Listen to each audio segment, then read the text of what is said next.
6, 5. And I was wrong. We are now live already. How you doing, B? I'm good. How are you? Thank you for having me. We're doing great. We wanted to have an interview with you because you've been a member of the performing arts here in Barcelona. Metropolitan has been around for many years. I think it's our in our founding ethos and values. We always wanted to support culture that was being delivered to the Barcelonians in English because they I have love plenty of options. Barcelona's packed with lots of different things they can choose from, but we don't have too many options, or at least we didn't back in the 90s. And every day we get more. And Metropolitan has been committed to helping artists and directors and painters and singers get a little bit more visibility because they have a little bit of time. They have a little bit of a hard time getting it at an affordable rate. And so, as we are here trying to help the English speaking community, we thought actually what you have to say would be very interesting, doing a lot of work with Blue Book and in the theater and in the arts. And so we'd like to get to know a little bit more about you. So are you ready to go? I'm ready to go. Thank you, Victor. Okay, B, can you tell us a little bit about yourself? Where are you from and what are you doing here in Barcelona? Yeah, so I'm in Barcelona. I've been here for 2 years. I'm originally from Texas in the United States, but I lived in New York City for almost 15 years. So when people ask me where I'm from, I usually just say New York City and leave it at that. Excellent. I Because, can relate to that. right, exactly. Where are you from, Victor? I'm originally from Mexico City. Thank you for asking. But I grew up, first we moved to California, Silicon Valley, and then we moved again to Washington, D.C. That was my formative years. Um, and I was there for most of my, I guess, young life. Then I went to school in Philadelphia at the Wharton School, went to Manhattan, and I was only there for 5 years. Ah, But when people ask me where I'm from, I most identify with Manhattan. So even though I so lived you, there the least, that's where I thought I identify with the most. Just a lot of energy, a lot of power, a lot of desire to get things done, whether you're on stage in front of an audience or whether you're in a bank or being a big nerd in a IT center. There's an yeah, energy to New York that I just don't find anywhere else in the world, and yeah. I've had a chance to travel, but it's not really about me. It's about you. So Sorry, no, of course, but you understand then. You understand yes, fully that I identify as a New Yorker and that New York City is what's in my blood and in my soul and where I had my formative years in my life and my career. And so I say I'm from New York City, but I was born and sort of raised in Texas in the US. where in And Texas? the Dallas Fort Worth area, if you're familiar with Texas at all. DFW, of course. Yes. Yeah, yeah. Which I guess if you're born in Mexico City, it's hard not to be aware of Texas, maybe. Maybe. And so, what Um, brought you here? yeah, it's one of those things that like my partner wanted to change and wanted to do something different, and we found this cooking school that was here in Barcelona, and um, they're sort of changing their career, and like happens a lot with people who come to Barcelona. They come for one thing and then they're like, actually, I'm just going to stay for all the things because Yeah. the people are so friendly, the weather is so delightful. It's actually hard to find a city that's this vibrant and this interesting that is right next to the beach and so close to the beach. If you just think about all of the cities in the world that one could go to that are right at the beach, they're not always interesting cities. And so now I'm just here because I want to be, but certainly the impetus was this cooking school.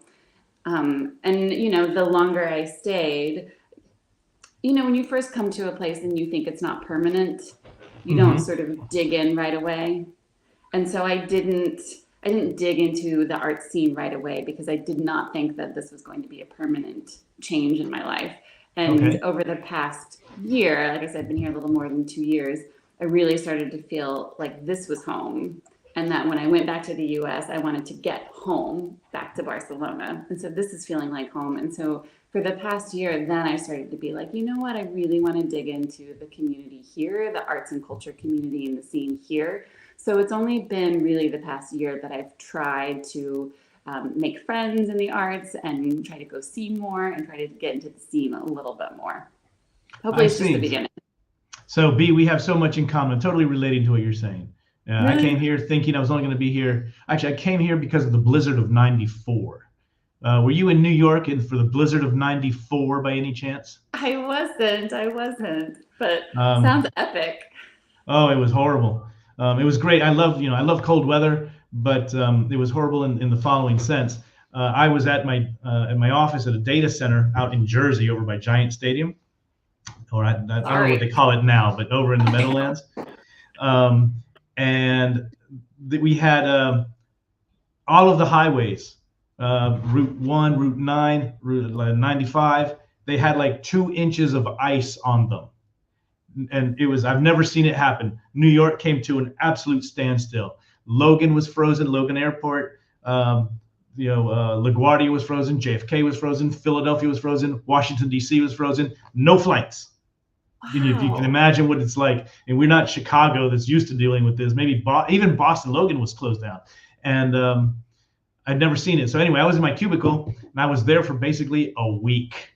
So I had not basically taken a vacation. I'd only been there 2 years. I was fresh out of school. So, still trying to make my bones, working my butt off.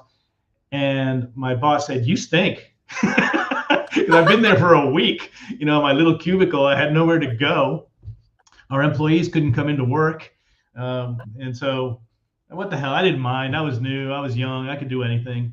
And so I did. I felt pretty stinky, but get out of here. Go somewhere. One of the first trips I could find was to Europe.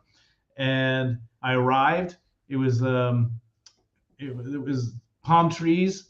And there was people they were at the beach, but not going in the water. I was like, you guys don't know what you have. This is excellent. So I was the weirdo running into the water in November, and I said, okay, I'm going to live here in 4 or 5 months. And I made it happen.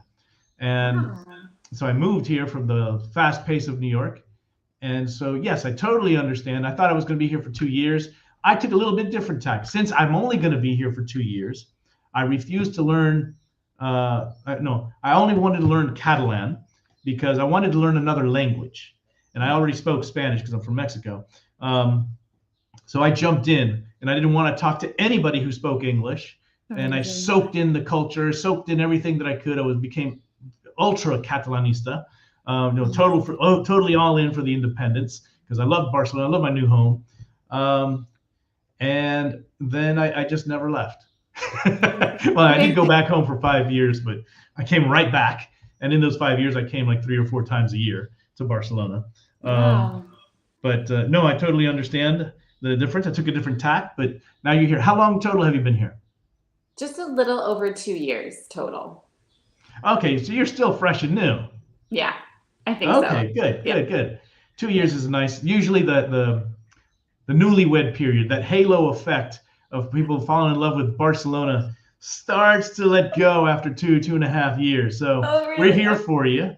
That's when you become, the locally Catalan jaded things because you fully endorse the Catalan lifestyle. You start to complain about the government policies, things that the Ajuntament's doing start to affect you because you're actually now a Barcelonian. Exactly.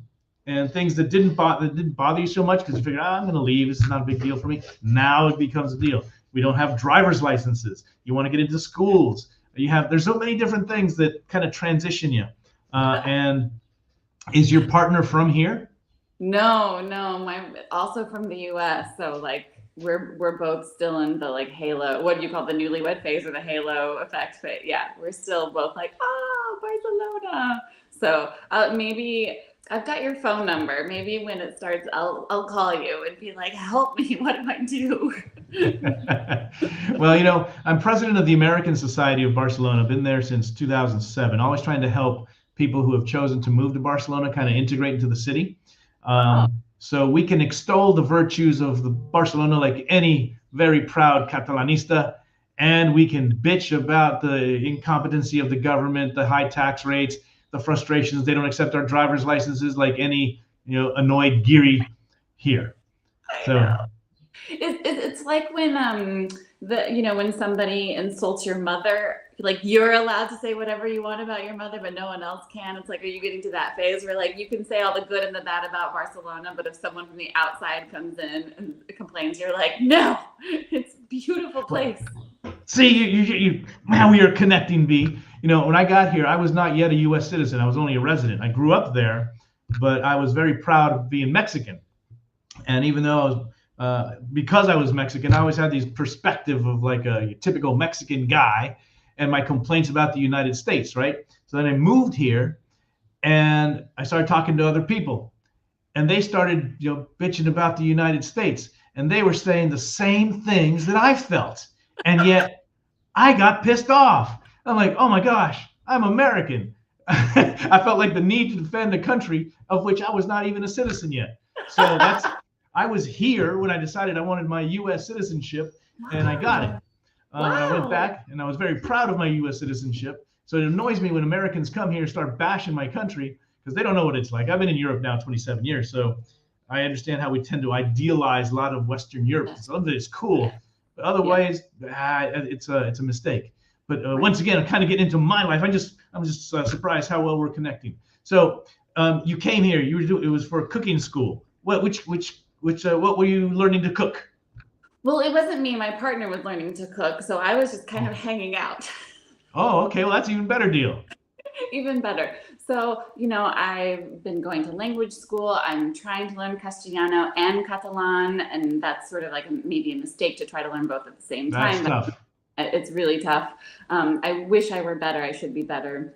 I started swimming in the sea because, like you, I was like, the sea is gorgeous. It's so much better than the Northern Atlantic in New York City. So I started swimming in the sea.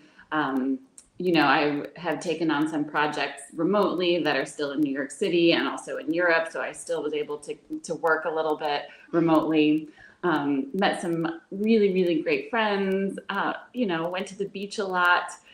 Yeah, just like vibed a lot, if I may say that without it sounding too much of a privileged position, which I realize it is a very privileged position to be able to hang out in Barcelona and vibe. But then sometime last year, I started to, be like, actually, I think this is where I want to stay. I started going to more theater. I started going to the Grec Festival, seeing the dance festival, the Marseille Festival, trying to meet people who are in the theater. And I think I reached out to Blue Book really on a whim, just emailed them and was like, hey, I see you make English-speaking theater. Though I'm learning Castellano and Catalan, I don't have it yet. And so my theater is all in English. And I was like, what are you making next? Can we make something together? Can I help you in any way? I'm a theater maker from New York City. And, when you do something like that in New York City, it does not always get you a response. A lot of times you get zero response. And so I didn't expect to hear from them. And they emailed me back. And they were so kind. And they were like, great, yeah, let's meet. Happy to meet another theater lover and theater maker. And, that was last summer. So it's coming up on almost a year since I reached out to them. And, the relationship has just grown over time of like, helping a little bit here and there, stage managing, meeting with them. And now they've asked me to direct this play. And, they're just lovely and delightful and love theater and have just been super supportive every step of the way. And so it's really, like I said, the last year that I've tried to dig into the scene a little bit more and to get to know people in the scene here in Barcelona.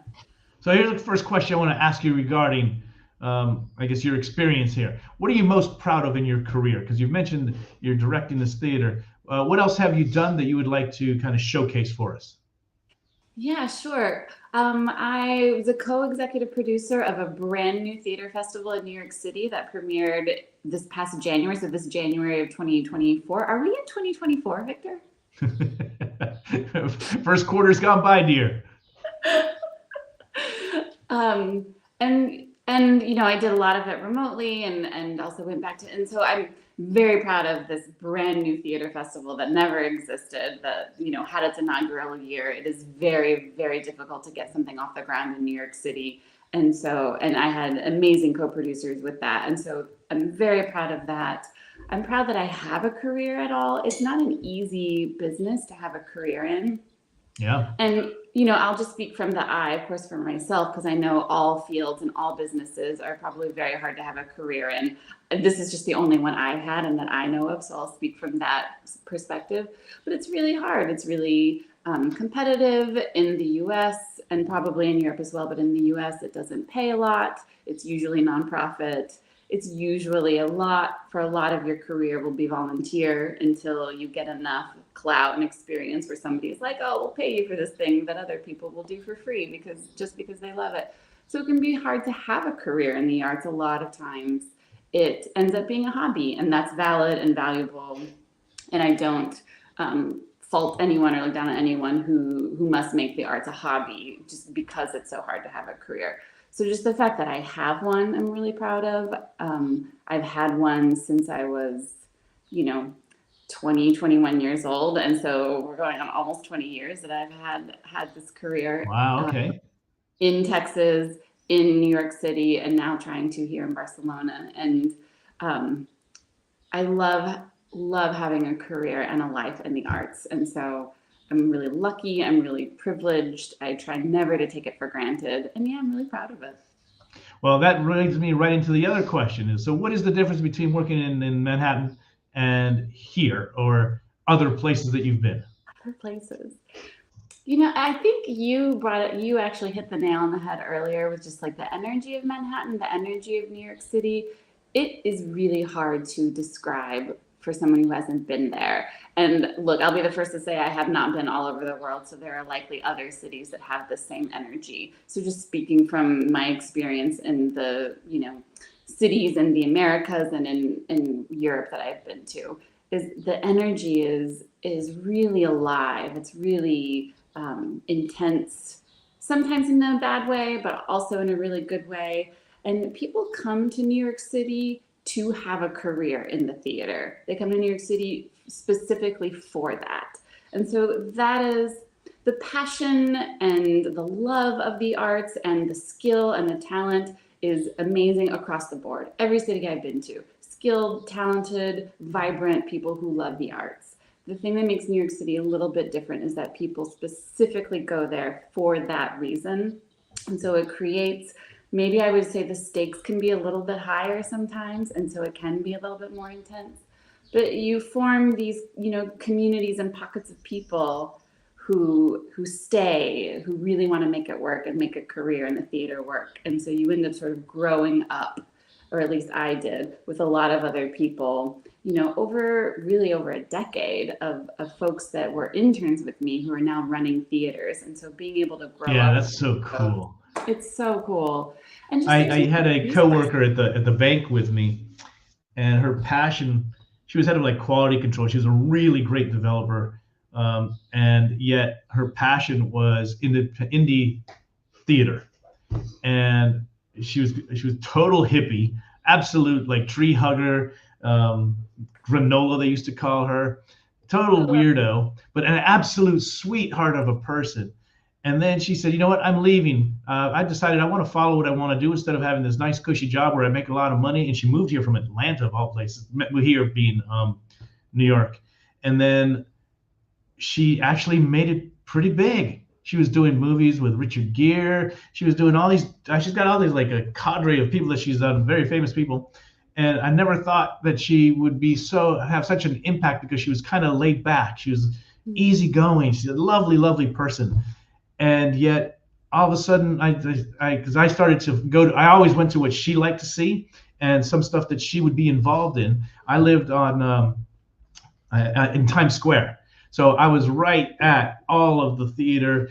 I lived directly in front of Wintergreen. So I saw Cats like 19 times because it was literally across the street from me. Amazing. Oh my goodness. But 2 blocks, within 3 or 4 blocks, there was like, 7 different theaters that I could go to. Yeah. And, TKTS, the lines wrapped around my building. And it was really fantastic to meet all these different people. And you can see them in the subway and on the buses, the most normal people. And then they would just transform into these larger than life figures on stage. And you never thought they would be. And they're sitting right next to you at the Olive Garden or at these places. And they're super famous people. So in New York, I hear your point. I have had the chance to travel pretty extensively. I'd say more than most people. And the more that I learn, I see the more I realize how small and how little I have seen.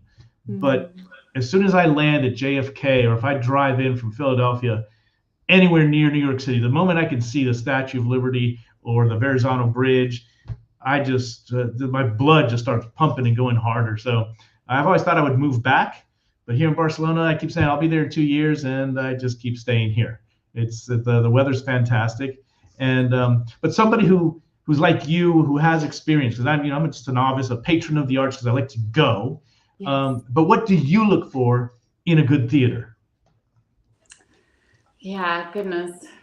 The first thing I ask myself after reading a play or seeing a play is, did the writer, the author, the theater maker, if it's a devised piece, did they achieve what they set out to do? Did they achieve what they Okay. set out to achieve? Because what that does is it helps remove maybe my personal taste or aesthetic or bias from the question of, is something good? And like, how are we measuring whether something is good? Maybe I don't like something, but that doesn't mean it's not good. And so, and especially as a director or a producer or dramaturg, we don't always get to work on the things that we love the most.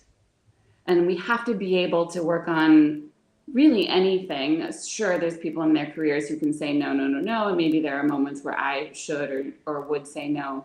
But it's really important to honor and value a piece for what it is, even if it's maybe not your cup of tea. So Hmm. for me, the best way to do that is to see, well, what were they trying to achieve with this play? And did they do it? Did they succeed? And so that's number one. Have Um, you been to one that they totally failed? you look, I'm like you. I'm a lover of the arts as well. Like first and foremost, I'm a lover of the arts and a worker in the arts. And so I think there's something valuable and positive and wonderful about every piece I've ever seen. And I say that with complete guilelessness, that I genuinely do find value and worth. The fact that people are putting people on stage and they're getting up and doing it, that alone is just like Augusto Boal, the famous theater maker from Brazil, said that it's a rehearsal for the revolution. And so just the act of it, I value so deeply. And so the word fail, it's like, have I seen pieces where they're not quite getting there yet? Absolutely. Is it a failure? No, in no way. In no way. For me personally, if I'm going to produce a play or direct a play, I would like for it to achieve what it set out to achieve. And then, I personally like things and prefer things that are saying something bigger and grander about life and humanity. I tend to not be as connected to things that are maybe really didactic or so of the moment that it wouldn't stand the test of time. And that's why playwrights like Shakespeare and Lorca and Moliere stand the test of time. It's because maybe they're set in a very specific time period, but the themes and the key ideas are Sure. about life, are about humanity. So I look for that as well. And then I just look for, is it good dialogue? Is it well written? Are these characters well thought out and well rounded? Is there an arc? Are there arcs between each scene? Is this something that actors can get their teeth into? Is this something that is resonating with me? When I read it, do I see it on stage? Or if it's something that I see that I'm going to be presenting or producing later, does it catch me here in the gut? Is it something that just gets me? And part of why I do both of like, how can I be objective and honor this play, no matter whether it's my cup of tea or not? And is this getting me here in my soul? The part of the reason I do both is because obviously I want to honor and value things that maybe I don't have an affinity for, and be super aware of my identity possibly coming into that. And then there's this other part of me that the playwright Chuck Mee once said, and I'll never forget it. He said, "You are not an alien. If you like it, someone else will." And this just always stuck with me. And so as a producer, as a director, you're putting your soul on stage, and there's always those moments where you're like, what have I done? What play did I pick? Why am I doing it? Is anyone else going to like this? And it's just like, yeah, some people may not, but I'm not an alien. I'm not from another planet. I'm from this planet. I'm a human. And there are other humans on this planet. And there will be other humans who like it too. And so I sort of hold on to that as well. Okay. Are you a fan of the improv? I am actually. I do not do improv. Would never do improv. But man, when an improv group is connected and like they pull something off that's like super connected, it is electric. Have you been to one of Big? Are you familiar with Big? No, The we're Barcelona Improv Group. no, Well, not they've been yet. doing some really cool stuff. And do you ever have a chance to go to London Yeah, to see some of the theaters there? yeah. Anything recently that you've seen? Goodness. Well, my most recent trip was actually to New York City, and there's a play there that is like all the buzz called Stereophonic. And it Oh started yeah. at, Okay. yeah, did you hear about this? Yes, of course. Yes. Yeah. And it really is worth the hype in every way. Talk about a playwright and a play that achieved what it set out to do. And it's just this like microcosm of a moment in time that also says so much about life and and art and what it is to be human. It's a beautiful play. I actually think it's uh, opening on Broadway soon. So I saw it off at Playwrights Horizons in the original um, Okay. theater, and so now I think it's moved to Broadway. All Highly right. recommend. And then I'll definitely find the time to go see it. You Uh, should. have you had a chance to compare the same play in different cities or different languages? Oh yeah, absolutely, and absolutely. I mean, if I showed you, Victor, my spreadsheet of all of the theater I've seen over the past how many Wow. years I've Okay. been tracking it, it's absurd. It's so many plays, and in my career in New York City, especially in the height of the sort of 10 years of that like 13-year span where I was producing and presenting and doing so much dramaturgy. I probably went to 2 to 4 plays a week. And then, Oh wow. traveling to theater festivals. And anytime I travel, even if it's not to a theater festival, I try to see a show in that city just to get a sense of the scene. So to to pinpoint, I mean, certainly I've seen Shakespeare in all its form, like Hamlet. I've probably seen every single iteration that would come out of any human's brain of Hamlet. And I actually never get tired of it. And again, I try to be really generous with the comparison, and so that it's not of like, oh, this is so much better or that was so much better, but like, what new thing did they find in this version, in this interpretation, in this translation, in this cutting? What thing spoke to them that they have extracted that I'm seeing in a new way? Because I've seen this play so many times, but everybody has something new to say or a new way of seeing it. And so so I try to come at it with that sort of perspective of what new, and because there's always something new. This play I'm directing now for Blue Book, Circle Mirror Transformation, I have read it I don't know how many times because that's my job. I'm the director. I need to, and every time I read it, something new pops out at me.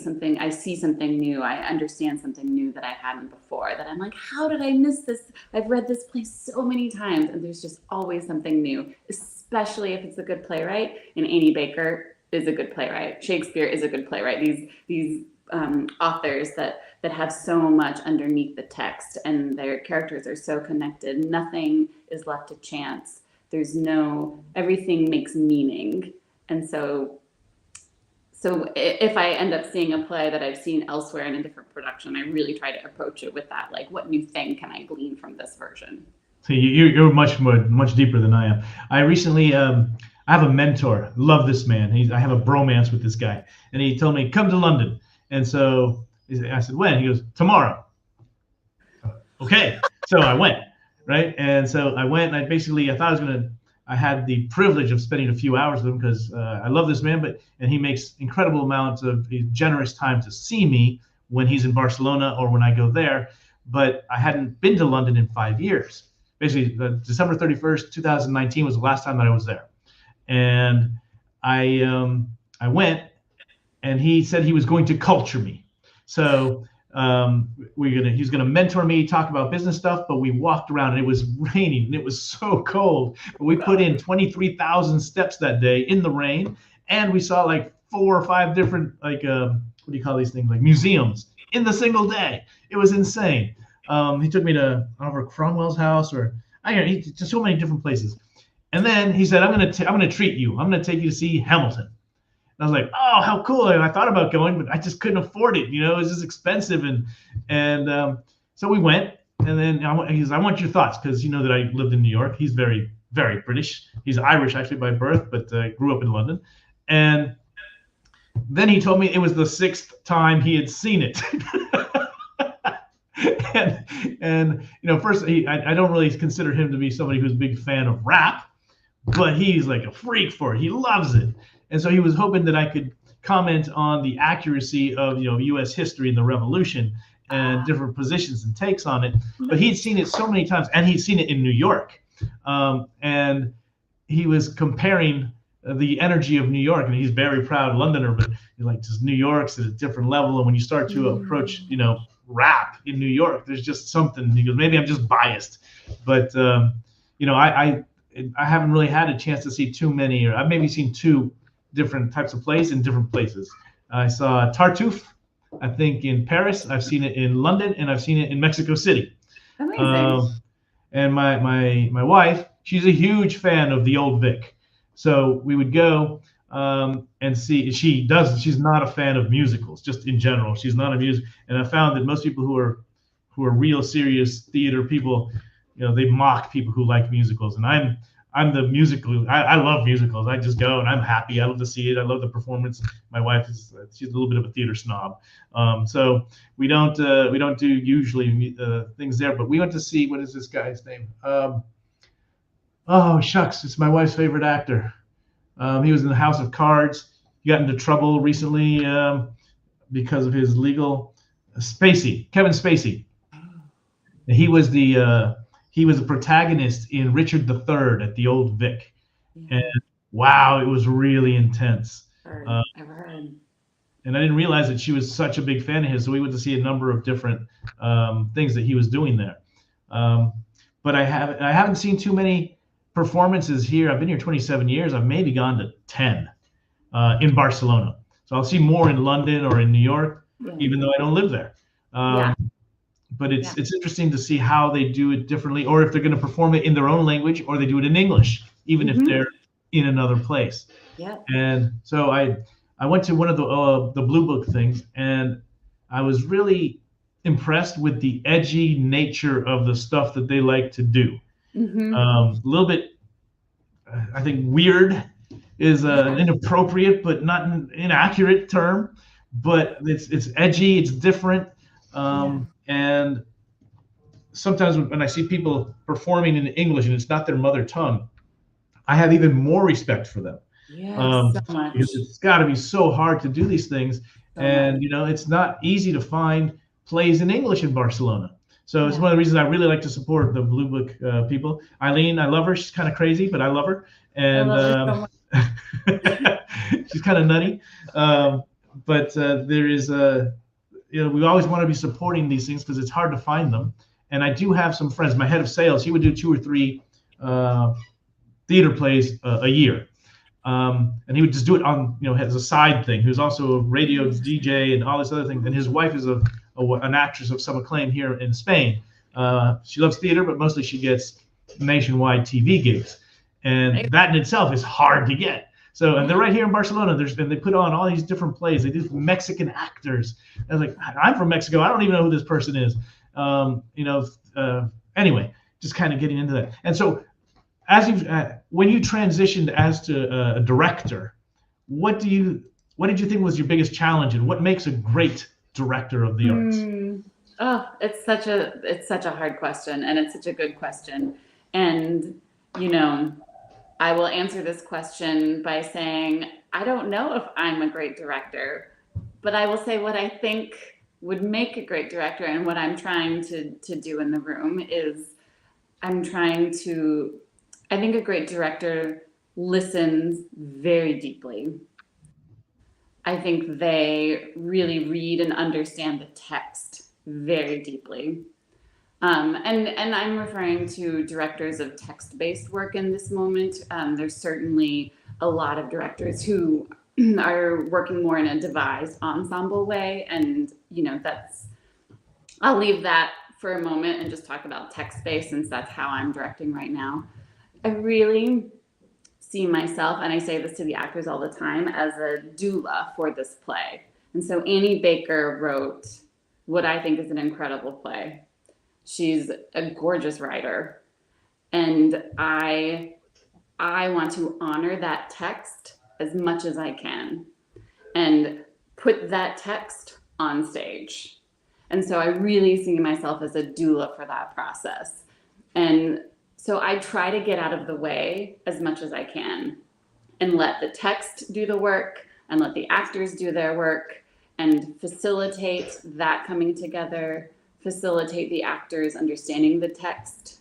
And so, and being in an environment, and I hope I'm creating this kind of environment in the rehearsal room where the actors feel really comfortable, really brave, really able to practice and ask questions and to not have the answers, because that's when you can really get into the deep connections with the other actors, the deep connections with the text, because the text is so good. And so if we can just honor it simply and truthfully and honestly, it's going to be a great experience for the audience and for the actors. And so in this case, in this scenario, as a director of a text-based work, that's what I think makes a great director. That's what I'm hopefully trying to achieve in the room, and what will hopefully be on stage if you come to see it.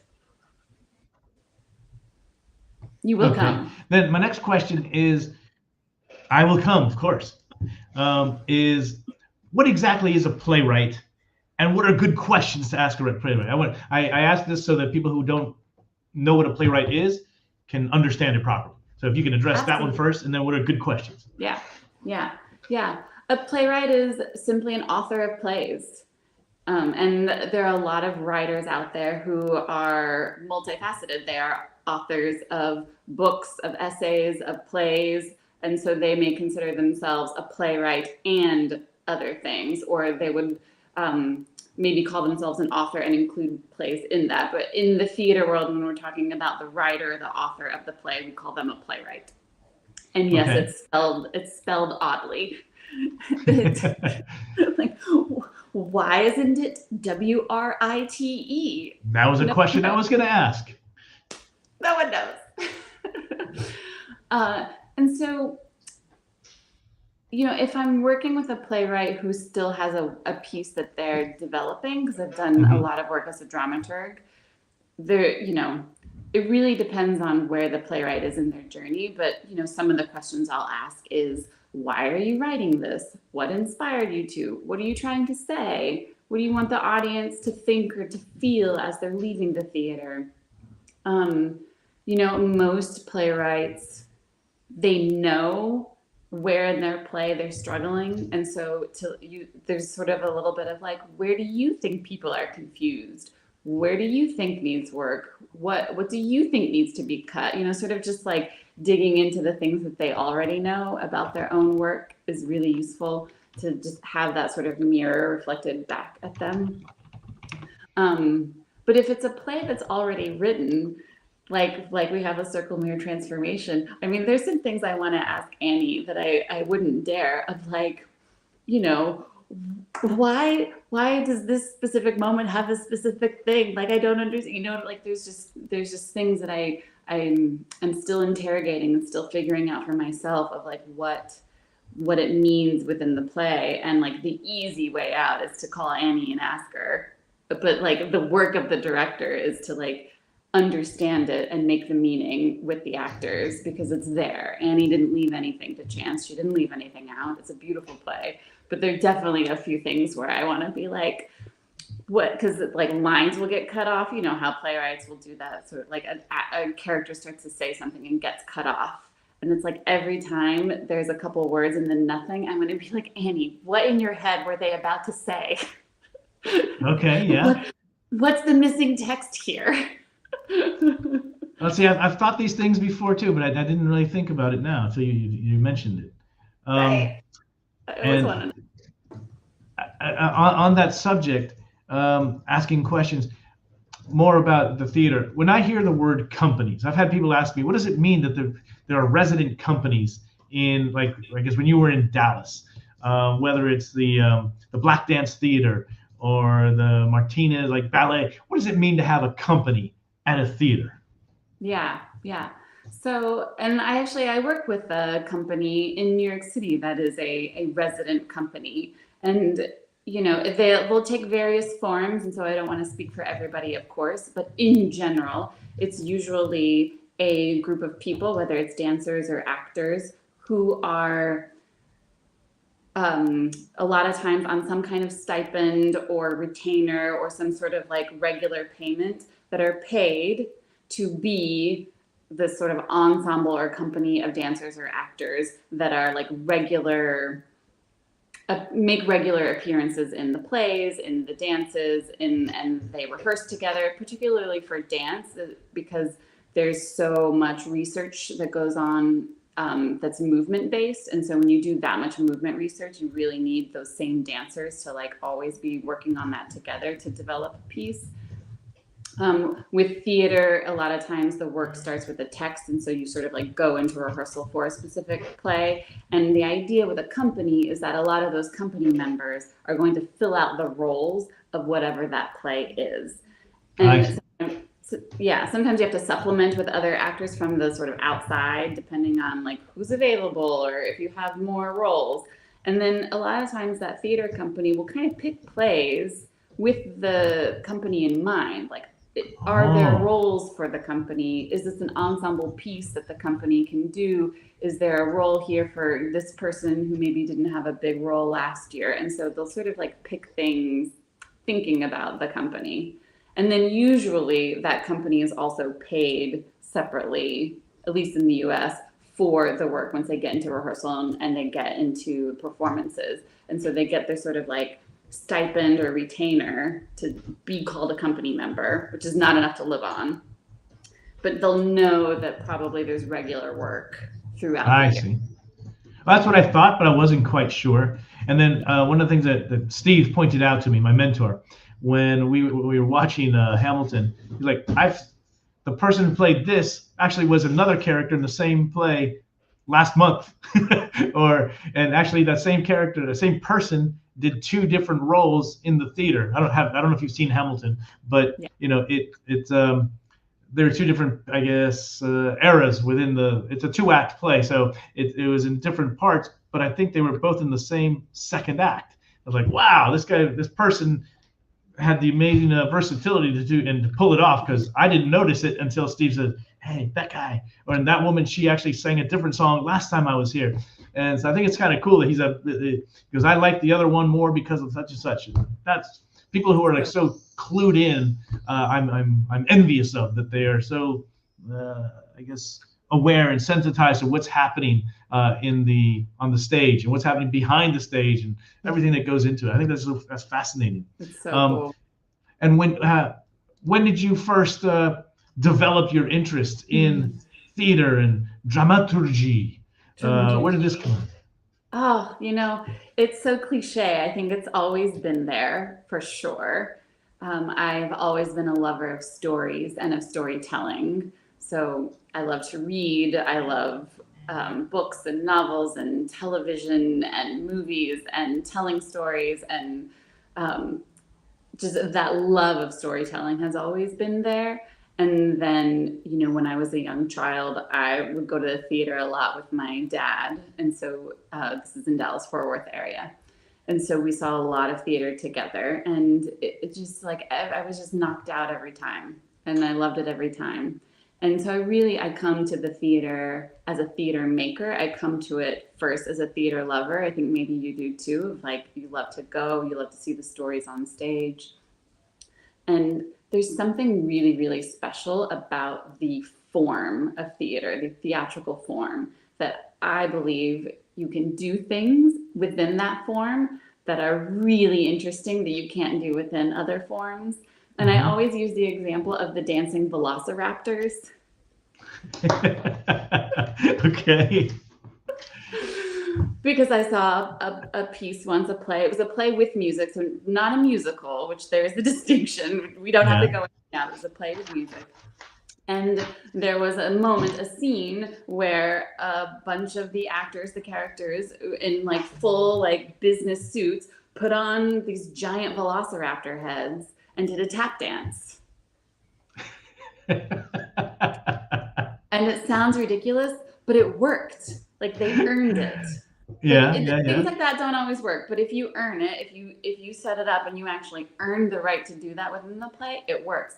And I always use that as an example when people are like, "What do you mean you can do things within theater within the form that are different from other?" I'm like, "Show me a movie where a bunch of dancing velociraptors come out in the middle, and we're all like, cool, no problem, we'll go with this."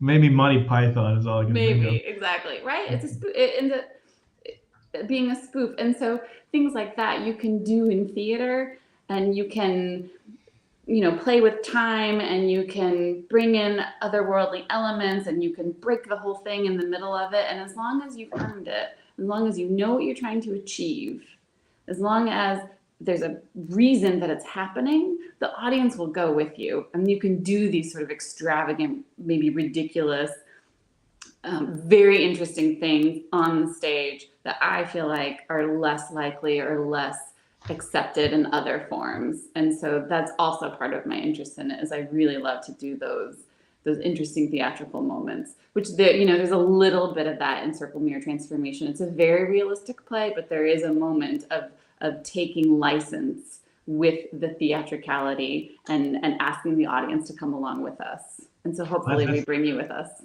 That's really cool. One of the things that I've also found very fascinating is when I've been to theaters and they have a well-known, famous protagonist, the leading role, and then somebody in another part just completely usurps that role of protagonism by how powerful their performance was.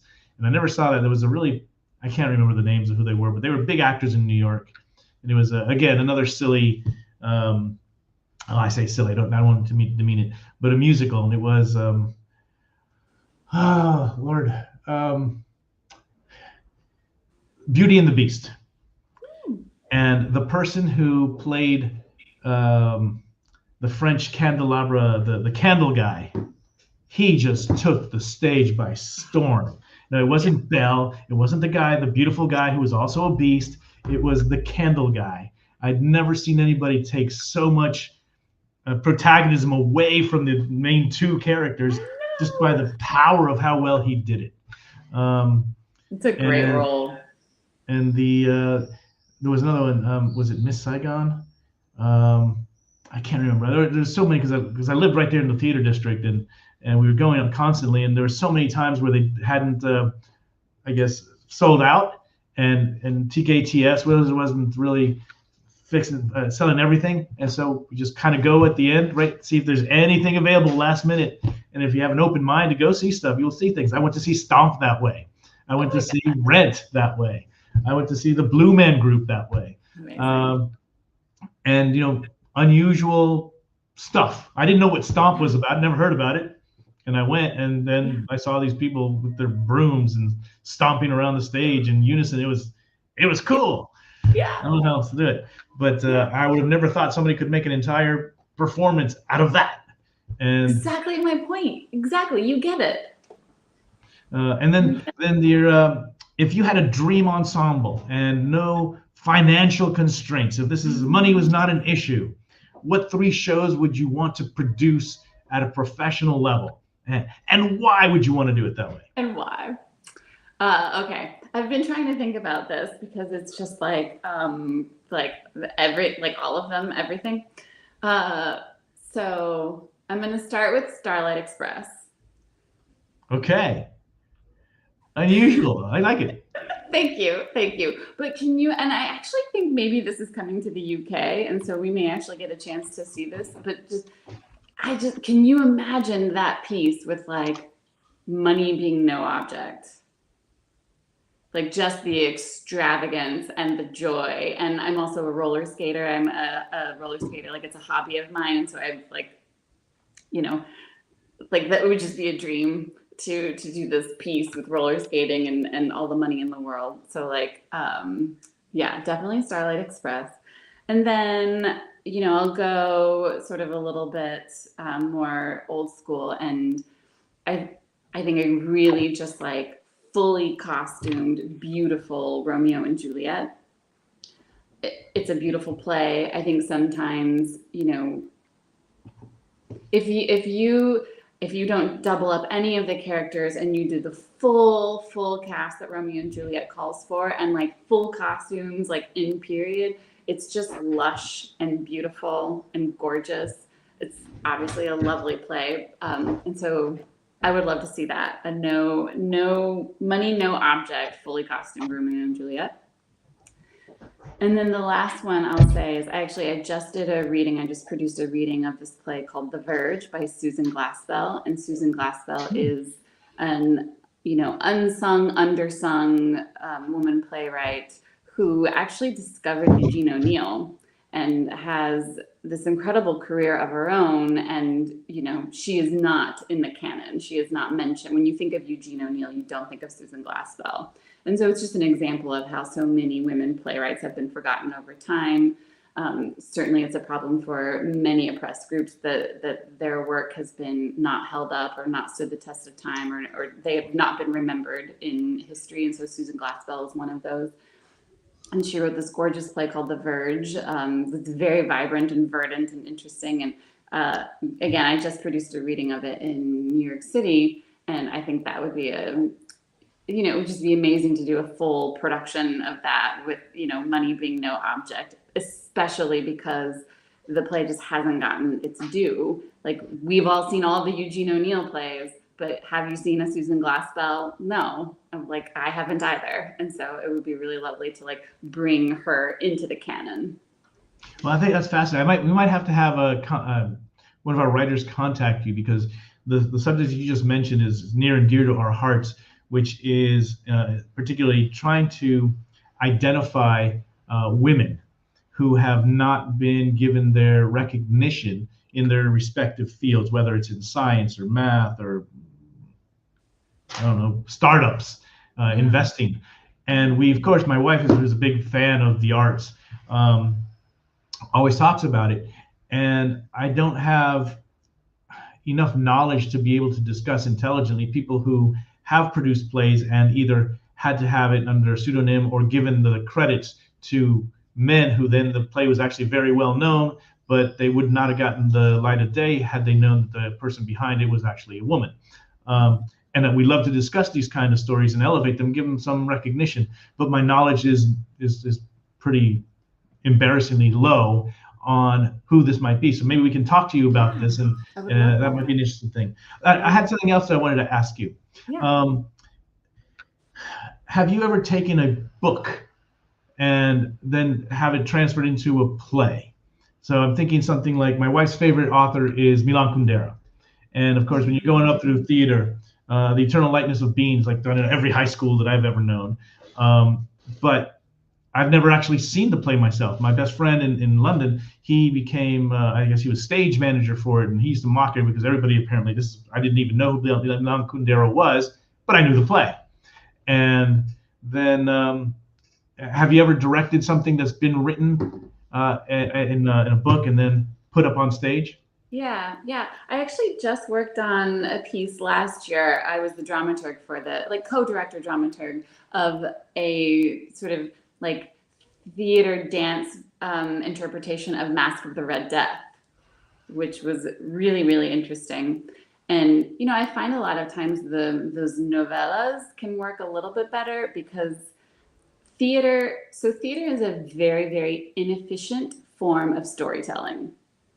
Okay. You actually cannot do that much or fit that much. It's extremely inefficient. And so to take an entire novel or movie and put it into a play is actually really, really hard to do.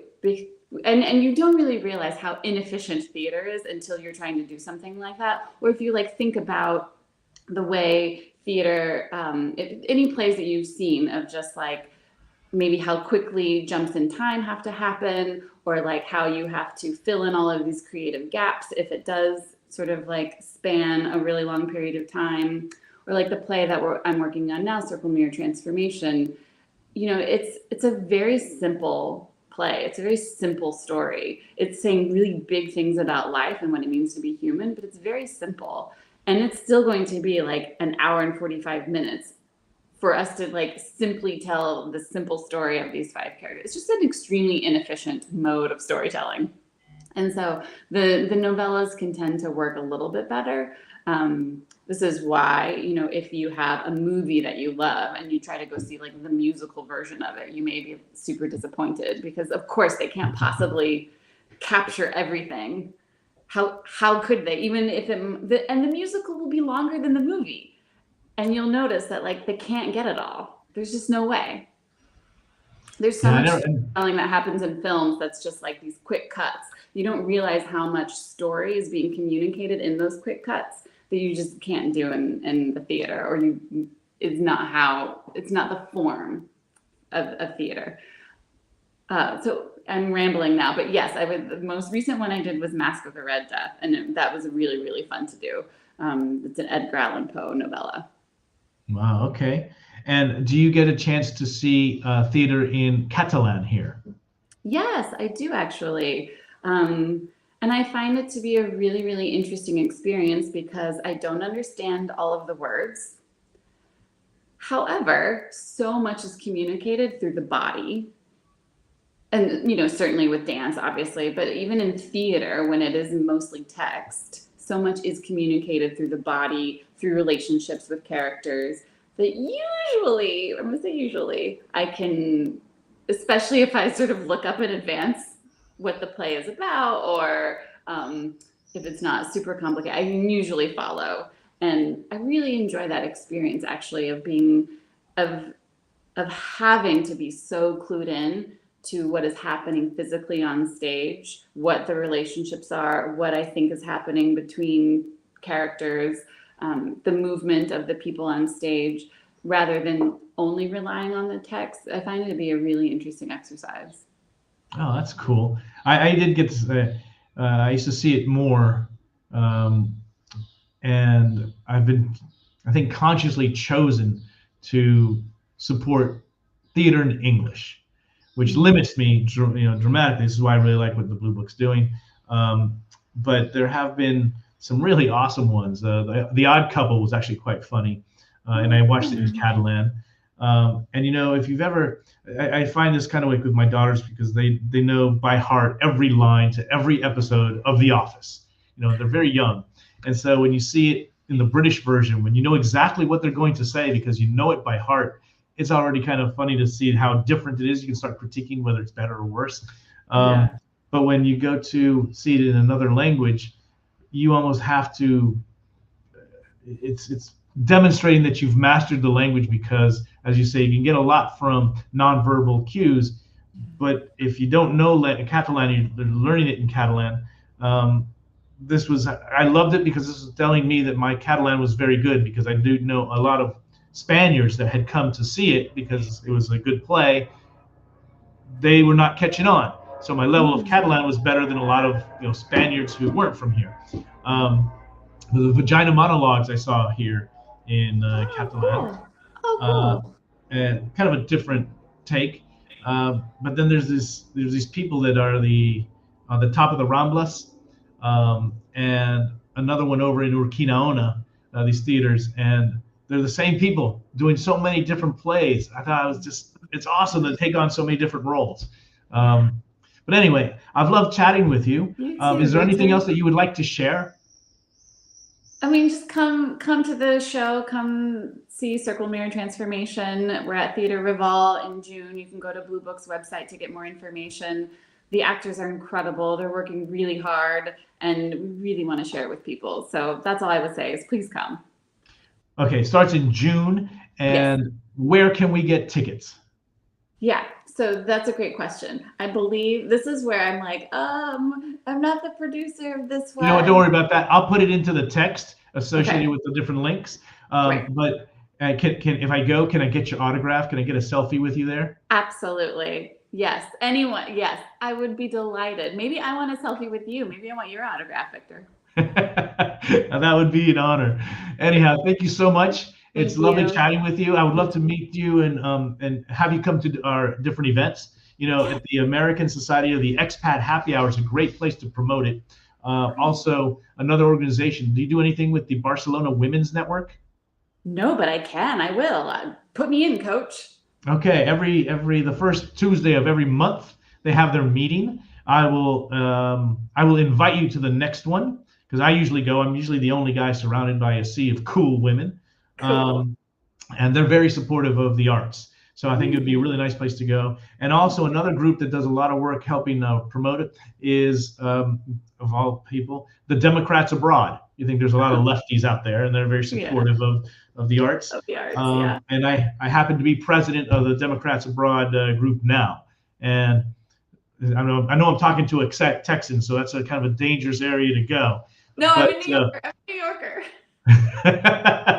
okay, good. But you know what? Talking about Dallas Fort Worth, my wife, she went to school in Denton At in UNT? North Dallas. Yes, and there is a thriving arts community there, music and Massive. drama and Music is stuff. massive there. Yeah. And she was surprised to tell me that she didn't really think that Dallas had much of a cultural offering until she actually lived there. And then she was rather surprised at a lot of stuff that was available there. And of course, she came to visit me in New York once, and then there's nothing like New York for a theater. Anyway, it's been lovely Yes. chatting with you, and I look forward to speaking with you and in promoting what you guys are doing. What you're directing now, as well as future work that you're going to be doing, and always giving a quick plug to the Blue Book Theater that's really promoting, performance arts in English. Yes. Oh, then we'll talk another time, but I wanted to see if there's any role for artificial intelligence in what you're doing. Ooh. We should talk about that next interview. Okay, we'll do that. Okay. Thank you so much, B. Victor. Take care. Bye.